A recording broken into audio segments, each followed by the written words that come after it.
16 years old and accused of stealing a backpack. Kalief Browder spent 3 years at Rikers Island, 700 days in solitary confinement, without ever being convicted. When justice finally came, it was too late. This is the story that exposed America's broken pretrial system. Don't forget to subscribe for more stories that demand justice reform. Kalief Browder, born 1993 in the Bronx. Arrested at 16 for allegedly stealing a backpack. Spent 3 years at Rikers Island without trial. 700 days in solitary confinement. Released with all charges dropped, but the trauma had destroyed him. Vanita Browder, single mother of 8 children, worked multiple jobs but couldn't afford $3,000 bail for her son. Watched helplessly as the system destroyed Kalief, then became a criminal justice reform advocate after his death.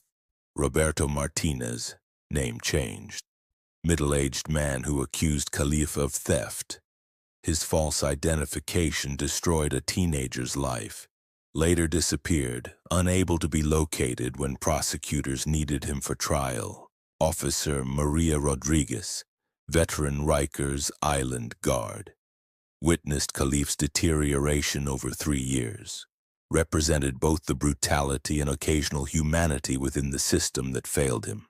700 days in solitary confinement. No trial, no conviction, just a teenager waiting for justice that never came. Kalief Browder's story exposes the darkest side of America's pretrial detention system. May 15, 2010. The Bronx, New York. Spring had finally arrived in the borough, bringing with it the familiar sounds of urban renewal. Children playing in concrete playgrounds, teenagers gathering on stoops, and the distant hum of traffic on the Cross Bronx Expressway.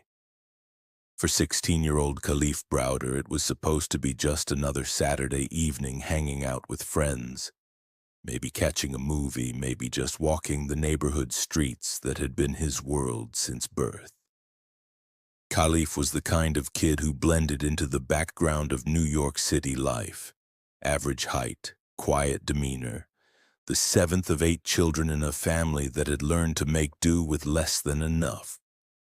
His mother, Vanita Browder, worked multiple jobs to keep the family afloat in their apartment on East 181st Street.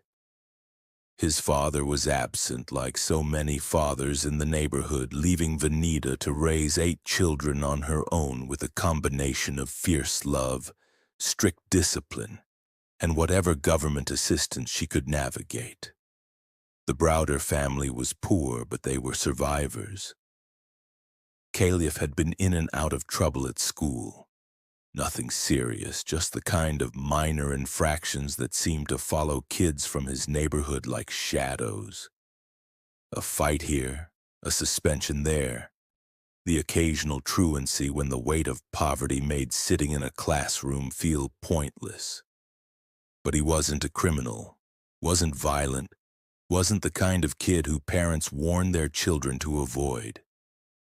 On that May evening, Kalief was walking with his friend Roberto Bautista near Arthur Avenue, not far from the famous Little Italy section of the Bronx. They were just 2 teenagers with nowhere particular to go and nothing particular to do, the kind of aimless wandering that filled summer evenings for kids who couldn't afford concerts or restaurants or any of the entertainment that required money. At approximately 9:30 p.m., their walk was interrupted by the appearance of a white sedan that pulled alongside them. The car slowed, then stopped. A middle-aged Hispanic man leaned out of the passenger window and began pointing at Kalief and Roberto, speaking rapidly in Spanish to someone Kalief couldn't see. Before either teenager could react, 2 NYPD patrol cars appeared as if from nowhere, their red and blue lights painting the evening in harsh, alternating colors.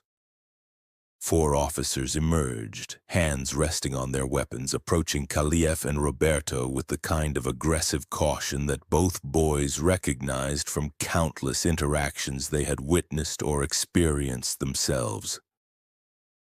"You two against the wall," one of the officers commanded. "Hands where we can see them." Kalief's heart began to race, but this wasn't his first encounter with police. He knew the drill. Comply, stay calm, answer questions politely, and hope the interaction would end quickly without escalation. He pressed his palms against the brick wall of a nearby building and waited. The Hispanic man from the sedan was speaking to one of the officers in a mixture of English and Spanish, gesturing frequently toward Kalief and Roberto. Kalief caught fragments of the conversation. Something about a backpack, something about theft, something about earlier that evening. "This gentleman says you two robbed him," the lead officer said, his voice carrying the tired authority of someone who had conducted this same conversation countless times. "Says you took his backpack with his wallet, credit cards, and an iPod." "We didn't rob anybody," Kalief said immediately. "We've been walking around all evening, but we didn't take anything from anybody." Roberto nodded in agreement. "We don't know what he's talking about, officer. We haven't done anything wrong." But the man in the sedan was insistent. He continued pointing at the teenagers, continuing his rapid-fire mixture of Spanish and broken English. And the officers seemed disinclined to spend much time sorting through the conflicting accounts. What Kalief didn't know, what he couldn't have known, was that this seemingly routine stop and frisk was about to destroy his life in ways that would reverberate for years and ultimately lead to his death. The officers conducted a search of both teenagers. They found nothing. No backpack, no wallet, no iPod, no stolen property of any kind. Kalief's pockets contained exactly what a poor teenager's pockets would contain. A few crumpled dollar bills, a Metro card, some loose change, and a cell phone so old and battered that it would have been worthless to any thief. Under normal circumstances, the absence of any stolen property might have ended the encounter. The alleged victim's inability to speak clearly in English, the lack of physical evidence, and the teenager's consistent denials should have created enough reasonable doubt to send everyone home. But these weren't normal circumstances. This was the Bronx in 2010 during the height of the NYPD's stop and frisk era, when young men of color were routinely detained, searched, and arrested based on the flimsiest of evidence or no evidence at all. The department was under pressure to show results, to make arrests, to demonstrate that aggressive policing was keeping the streets safe. Roberto Bautista was 17 years old, which meant he was legally an adult in New York's criminal justice system. After several hours of questioning, he was released with a warning and sent home to his family. Kalief Browder was 16, which meant he fell under the jurisdiction of New York's family court system. But there was a problem. The alleged robbery was classified as a felony, and felonies committed by 16-year-olds could be prosecuted in adult court at the discretion of the district attorney. The Bronx District Attorney's Office made that decision quickly.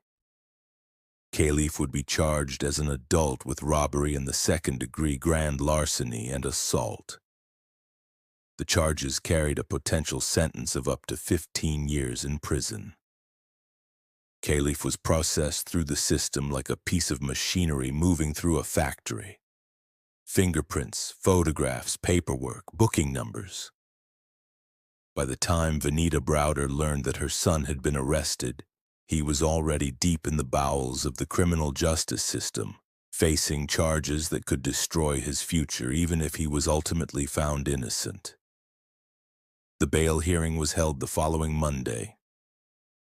Kalief appeared before a judge in handcuffs in an orange jumpsuit flanked by a court-appointed attorney who had spent perhaps 10 minutes reviewing his case.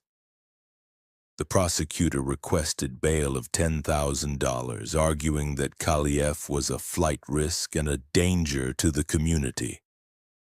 Kalief's attorney made a perfunctory argument for lower bail, noting that his client was a minor with no serious criminal history and strong family ties to the community. But the judge was unmoved.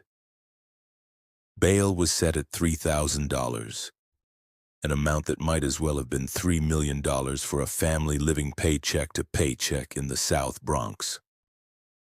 Vanita Browder sat in the courtroom gallery watching her 16-year-old son being led away in chains, knowing that $3,000 might as well have been $3 million.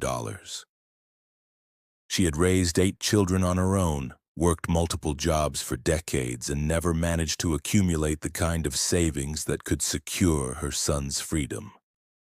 The bail bondsman she consulted explained the terms. She would need to pay 10% of the bail amount up front, plus provide collateral for the remaining balance. Even the 10%, $300, represented groceries for a month, utility payments, or the difference between keeping the family apartment and facing eviction. But it wasn't just the money. The bondsman also required collateral, property, jewelry, or other assets that could be seized if Kalief failed to appear for court. The Browder family had no such assets.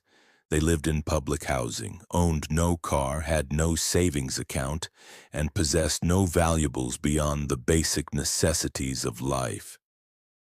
Kalief Browder would remain in jail not because he was guilty, not because he was dangerous, but because he was poor. His destination was Rikers Island, New York City's sprawling jail complex that housed approximately 10,000 inmates on any given day. Rikers was not a prison. It was officially a jail, designed to hold people awaiting trial or serving short sentences. But the distinction was largely meaningless to the people trapped inside its walls. The boat ride from the courthouse to Rikers Island took 20 minutes. But for Kalief, it felt like a journey to another planet. The complex loomed out of the East River like something from a dystopian nightmare, a collection of concrete buildings surrounded by razor wire, guard towers, and the kind of institutional architecture designed to crush the human spirit. Kalief was processed through reception like thousands of inmates before him. Strip search, medical examination, psychological evaluation, classification interview. He was assigned to the Robert N. Devoren Center, known as RNDC, which housed male inmates between the ages of 16 and 18. RNDC was supposed to be different from the adult facilities on Rikers Island. It was designed for adolescents, with programming focused on education and rehabilitation rather than pure punishment. But the reality was far different from the intention. The facility was overcrowded, understaffed, and dominated by gang violence. Correction officers were often outnumbered by inmates and relied on brutality and intimidation to maintain control. Educational programs existed on paper but were frequently canceled due to lockdowns, staff shortages, or security concerns. Kalief's first night on Rikers Island was a crash course in institutional survival. His cellmate was a 17-year-old from Queens who had already spent 6 months awaiting trial on weapons charges. The older teenager explained the unwritten rules that govern daily life, which gangs controlled which areas of the facility, which correction officers were dangerous, how to obtain basic necessities like soap and toothpaste when commissary funds ran out. But the most important lesson was about time. "Don't think about when you're getting out," his cellmate advised. "Don't count days or weeks. Just focus on surviving today, then tomorrow, then the day after that. The system don't care about you, so you can't care about the system." Kalief's first court appearance was scheduled for 2 weeks after his arrest. He was transported to the Bronx courthouse in shackles, spent most of the day in a holding cell, and appeared before a judge for approximately 5 minutes. His court-appointed attorney requested more time to review the case. The prosecutor had no objection to a delay. The judge rescheduled the hearing for 6 weeks later. This pattern would repeat itself for the next 3 years. Kalief's case was caught in the labyrinthine machinery of New York's criminal justice system. The prosecution claimed they needed time to locate witnesses, review evidence, and prepare their case. The defense claimed they needed time to investigate the charges and develop a strategy.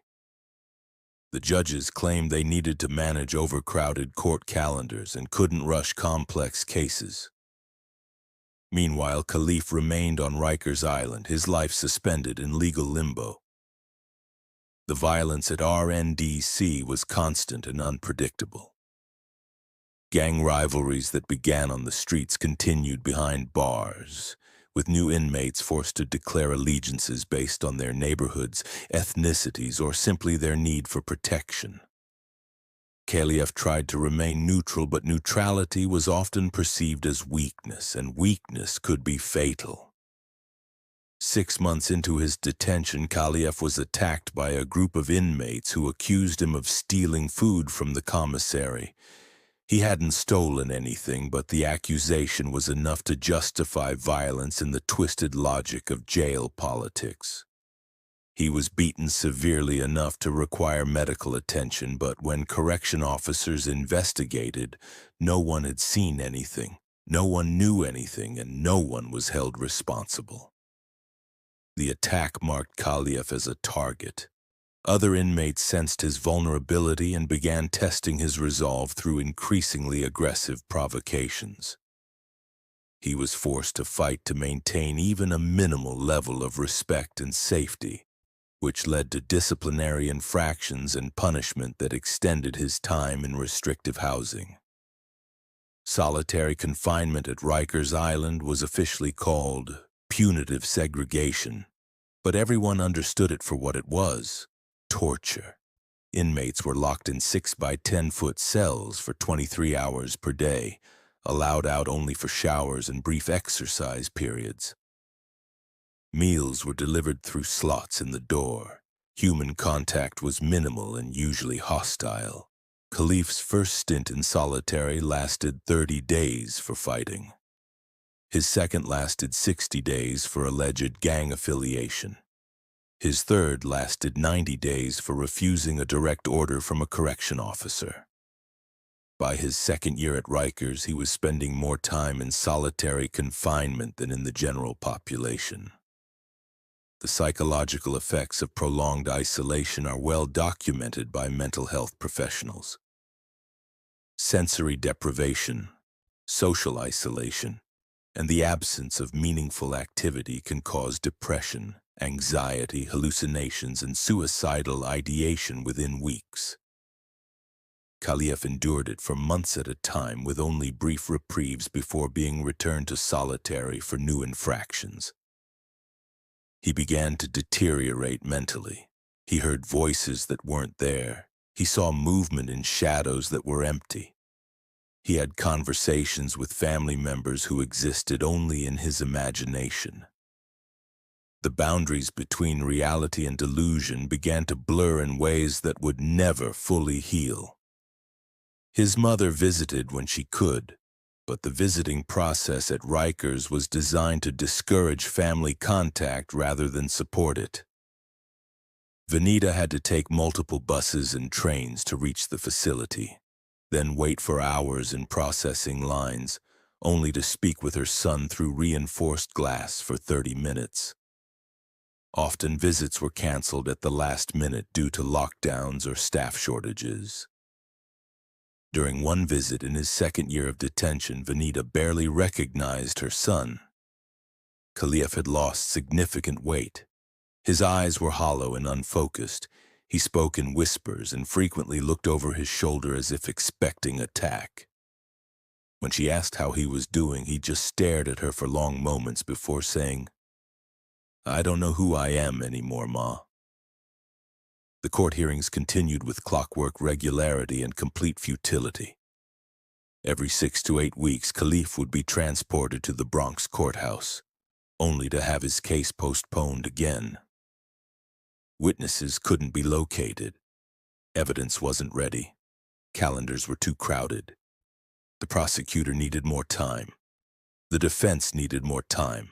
The judge needed more time. But no one seemed to need justice, and no one seemed concerned about the teenager whose life was being consumed by their inefficiency.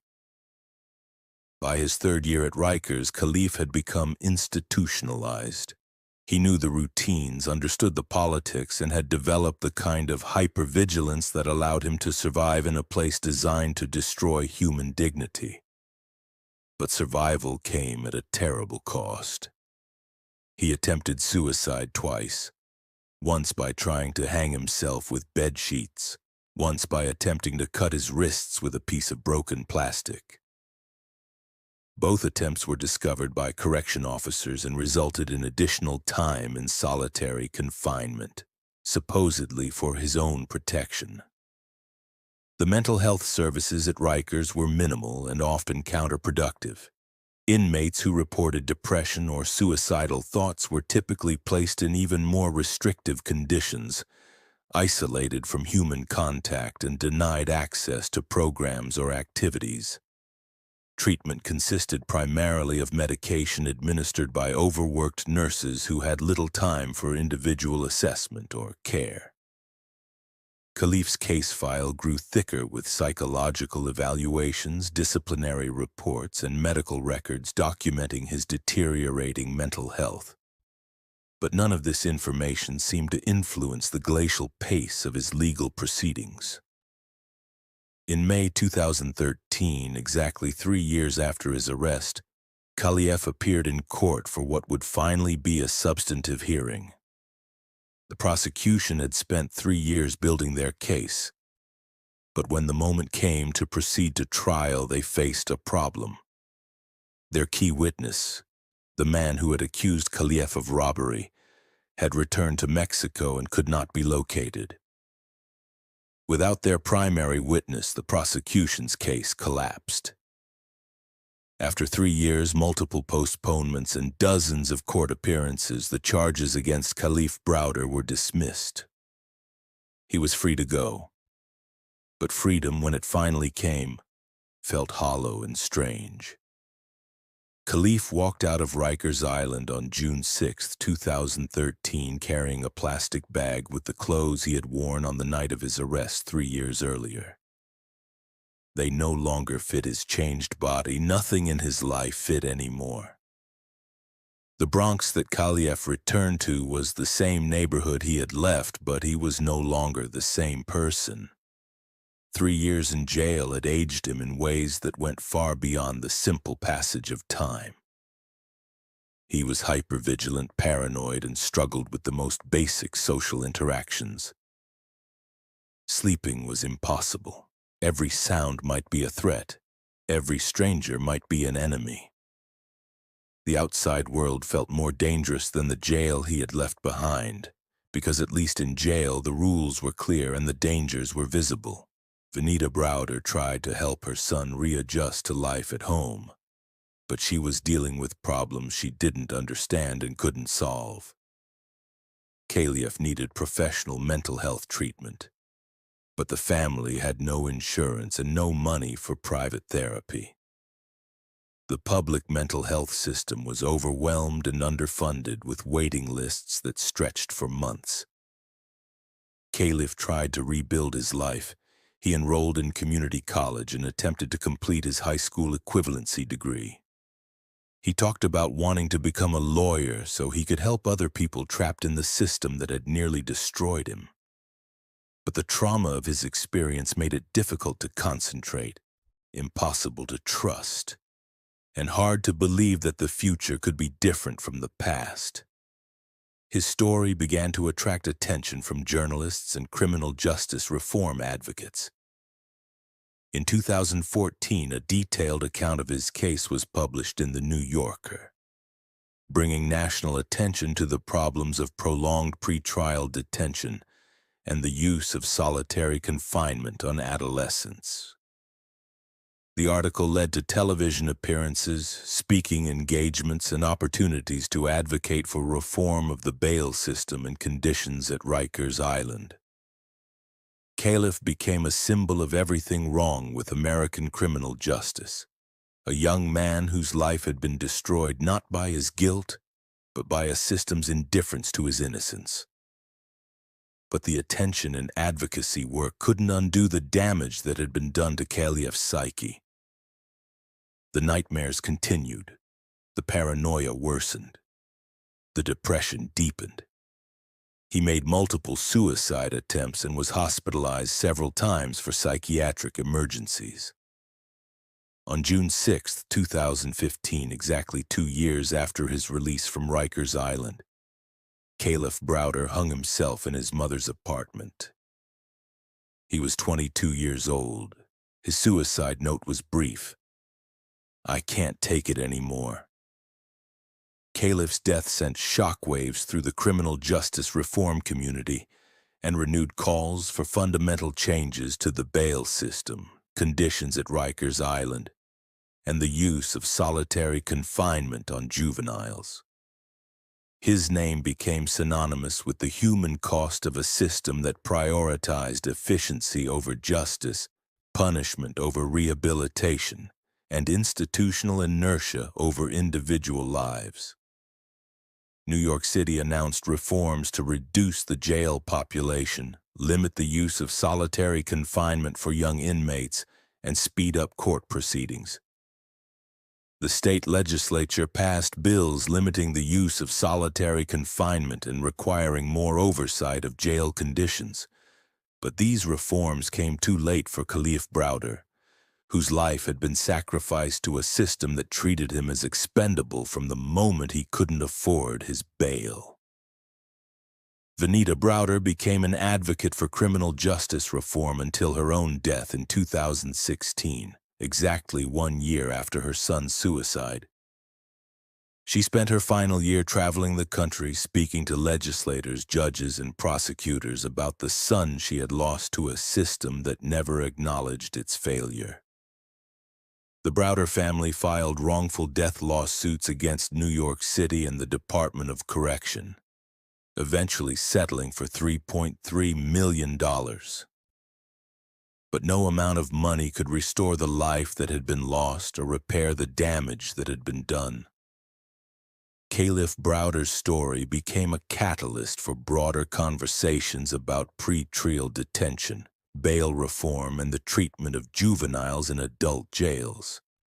His experience highlighted the intersection of poverty, race, and justice in ways that made it impossible to ignore the systemic failures that destroy lives daily in courtrooms and jails across America.